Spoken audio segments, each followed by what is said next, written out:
लखनऊ की गद्दी पर अब साहेब का राज नहीं बल्कि बहन जी का राज चलेगा। साथियों, ये लाइन बसपा के वर्तमान सुप्रीमो बहन कुमारी मायावती जी ने कही थी।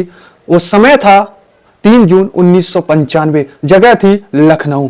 साथियों, बहन कुमारी मायावती जी ने ये लाइन क्यों बोली थी, आज मैं अपनी वीडियो में पूरा विस्तार से बताऊंगा। दोस्तों, उससे पहले मैं आपको बता दूं कि आज लोग कहते हैं कि बहन कुमारी मायावती जी यानी कि बसपा पूरी पार्टी केवल समाजवादी पार्टी का विरोध करती है, लेकिन वो लोग ये जानने की कोशिश नहीं करते हैं कि आखिर में बहन कुमारी मायावती जी के साथ पूरी पार्टी समाजवादी का विरोध क्यों करती है। ये जानने की कोशिश नहीं करते हैं। अगर ये जानने की कोशिश करें और जान लें तो वास्तव में बहन जी का विरोध लोग नहीं करेंगे कि बहन जी समाजवादी का विरोध करती हैं।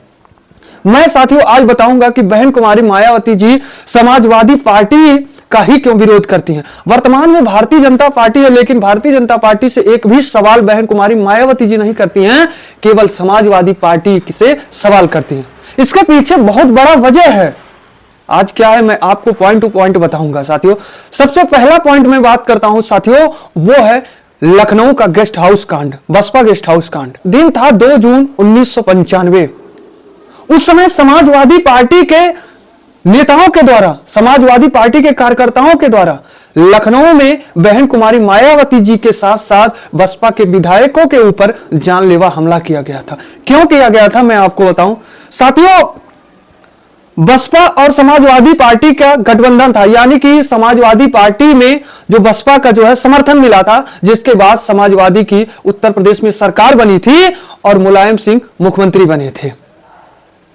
लेकिन उसके बाद जो है सही से सरकार नहीं चल रही थी। उसके बाद बसपा को यह लगा कि हमारे जिस दलित समाज के लिए मैं समर्थन किया था समाजवादी पार्टी का, वो हमारे दलित समाज का हित की बात हो ही नहीं रहा है हमारे उत्तर प्रदेश में। जिसके बाद हालांकि उस दौरान जो है कांसीराम जी बीमार थे, अस्पताल में एडमिट थे, जिसके बाद बहन कुमारी मायावती जी उनसे मिलने गई थी। तो वहां चर्चा हो रहा था कि आखिर में जिस समुदाय के लिए, जिस वर्ग के लिए, जिस शोषित वंचित लोगों के लिए हमने समाजवादी का समर्थन करके उत्तर प्रदेश में सरकार बनवाया समाजवादी का, आज उसी वर्ग के लोगों का काम नहीं हो रहा।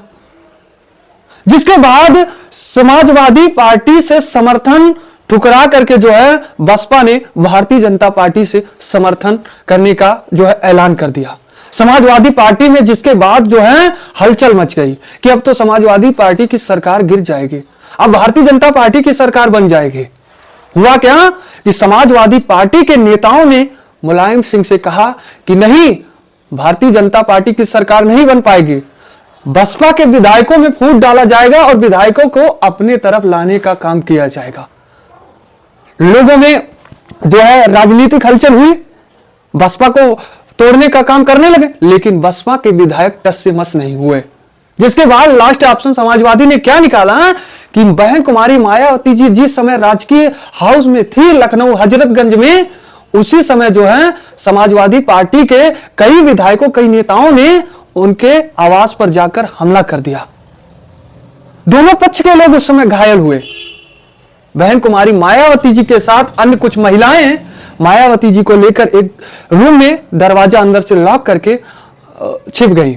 लेकिन राजकीय कुछ प्रशासन जो है उस समय बाहर मजे ले रहे थे, अंदर जो है वार हो रहा था, दो पक्षों में राजनीतिक वार हो रहा था, क्योंकि ऊपर से आदेश था अगर वहां पर जो है अधिकारी जाएंगे तो उनका ट्रांसफर हो जाएगा, उनके साथ एक्शन हो जाएगा, उनको सस्पेंड तक कर दिया जाएगा, जो कि अधिकारियों को डर था, वो बीच बचाव में नहीं जाते थे। लेकिन उसी दौरान 2 ऐसे पुलिस अफसर की मैं बात करता हूं जिन्होंने जान पर खेल करके जो है वहां जाकर के उस विद्रोह को खत्म करने के लिए एक्टिव हो गए थे। वो 2 नाम था, वो 2 पुलिस ऑफिसर थे, मैं आपको बता दूं, विजय भूषण और सुभाष। वहां जिस प्रकार से हमला हो रहा था, उस हमले में इन दोनों को रौंदा जा सकता था, लेकिन फिर भी इन्होंने हार नहीं मानी, बीच बचाव के लिए कूद पड़े। जिसके बाद उस समय के वर्तमान जिला अधिकारी राजीव खेर को ऊपर से फोन आया था कि वहां जाना नहीं है, लेकिन राजीव खेर नौकरी और इन सभी से डरे नहीं और अपने फर्ज को निभाया। उन्होंने वहां फौरन पहुंचे और पूरा तेजी से एक आवाज निकाला उन्होंने, लाठी चार्ज कर दो। वहीं से लाठीचार्ज, यही गेस्ट हाउस कांड के बाद एक ऐसा लाठीचार्ज शब्द हमारे प्रदेश में जो है प्रचलित हो गया था। लाठीचार्ज किया, हमला शांत हुआ, लेकिन मामला क्या हुआ कि जिला अधिकारी का 11 बजे रात होते होते ट्रांसफर हो गया था उस जिला अधिकारी का। लेकिन कोई बात नहीं, जिला अधिकारी ने डरा नहीं, लाठीचार्ज का ऐलान किया और हमला को शांत करवाया। लेकिन बहन कुमारी मायावती जी तब भी डरी थी और रात तक दरवाजा नहीं खुला। लेकिन उसके एक दिन बाद 3 जून 1995 का वो दिन जब बसपा भारतीय जनता पार्टी के साथ समर्थन किया और 3 जून को जो है बहन कुमारी मायावती जी को मुख्यमंत्री पद का उस समय के राज्यपाल मोतीलाल ने मायावती जी को शपथ दिलवाई मुख्यमंत्री पद की। सोचिए, वही मायावती जी जो कल तक डरी हुई थी, जिस मायावती जी के पास ना कोई प्रशासनिक अनुभव था, ना कोई राजनीतिक विरासत उनको मिली थी, फिर भी उत्तर प्रदेश के सबसे बड़े वर्चस्व राज्य के मुख्यमंत्री पद पर बैठने जा रही थी। उनको मुख्यमंत्री पद मिल गया, जिसके बाद मायावती जी ने मुख्यमंत्री बनते ही ऐसे ना जाने कितने भ्रष्टाचार को खत्म करवाया, ना जाने कितने जो नेता माफिया बन रहे थे उनको जेल के सलाखों में बंद करवा दिया था। वहीं दूसरी सबसे बड़ी बात मैं करता हूं कि समाजवादी पार्टी से मायावती जी क्यों नफरत करती है, वो दौर था जब बसपा के द्वारा एक बिल संसद में रखा गया था, वह था आरक्षण की। दलितों को आरक्षण के बात को जो है बसपा के द्वारा रखा जा रहा था। उसी समय समाजवादी पार्टी के कुछ सांसदों के द्वारा उस बिल को फाड़कर फेंक दिया गया था। वहीं तीसरी मैं बात करता हूं, वह था कि बसपा के जो नायक थे कांसीराम जी, उनके मरणोपरांत जो है समाजवादी पार्टी ने राजकीय अवकाश तक घोषित नहीं होने दिया था। बसपा के द्वारा लगातार मांग किया जा रहा था, मायावती जी के द्वारा मांग किया जा रहा था कि हमारे नेता कांसीराम, दलितों के मसीहा कांसीराम के मरणोपरांत राजकीय शोक घोषित किया जाए, लेकिन समाजवादी पार्टी ने एक्सेप्ट नहीं किया, उसे ठुकरा दिया, राजकीय अवकाश घोषित नहीं होने दिया।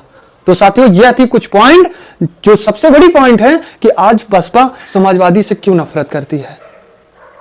आज जो लोग नहीं जानते थे वो जान लीजिए। इसलिए बहन कुमारी मायावती जी आज लगातार समाजवादी पार्टी से सवाल करती हैं और भारतीय जनता पार्टी से सवाल नहीं करती हैं, क्योंकि भारतीय जनता पार्टी उस समय बसपा को बचाने के लिए आगे उतरा था और समाजवादी पार्टी उन पर लगातार जानलेवा हमला करने में उतर गया था, जो कि इतिहास में, उत्तर प्रदेश के इतिहास में एक ऐसी पार्टी सामने आई थी, समाजवादी पार्टी, जो सत्ता को हासिल करने के लिए किसी नेता के ऊपर जानलेवा हमला करना चाहा। तो साथियों, यह थी आज की हमारी कुछ खास रिपोर्ट। इस पर आप क्या कहेंगे कमेंट में जरूर बताएं, और हाँ, आपको ये हमारी आज की स्टोरी कैसी लगी वह भी अपने एक शब्दों के द्वारा हमारे कमेंट बॉक्स में जरूर लिखें। तो दीजिए ब्रिजेश गुप्ता को इजाजत, मिलते हैं एक नई मुलाकात नई वीडियो के साथ। धन्यवाद।